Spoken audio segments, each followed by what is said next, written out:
Siddharth uncle, જિંદગી વંશપુર એટલે શું? જિંદગી એટલે ખબર છે? વંશમાં એટલે ખબર છે? જિંદગી વંશમાં. જિંદગી વંશમાં એટલે દીકરા લાઈફ ફરીએ અલગ બરાબર એવું કંઈક કરવા મળે તો મજા આવે કે નહીં? હા શું એટલે કરતો પણ મને કોઈ એમ કે હવે તું જિંદગી સરસ જુદી રીતે કર કે મજા આવે. Okay you are a dad but no you explore something new. Even at your age હું તને એમ કહું કે તું આ રોજ આમ કરીને મમ્મી તને રોજ ઉઠાડી સ્કૂલે જતા લાગે ના આજે ચાલ હવે એક અઠવાડિયું તું સાવ હતા કરતે તો કઈ મજા આવે. સો that's trying something new, looking at life in a different manner. That is જિંદગી વન્સ મોર.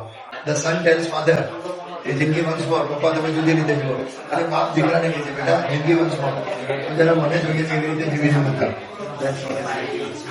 ચલો આપણે બધા પણ જિંદગી બાળક બનીને જીવવી જોઈએ. તમે પણ જિંદગી વંશપુર જરૂરથી જોવા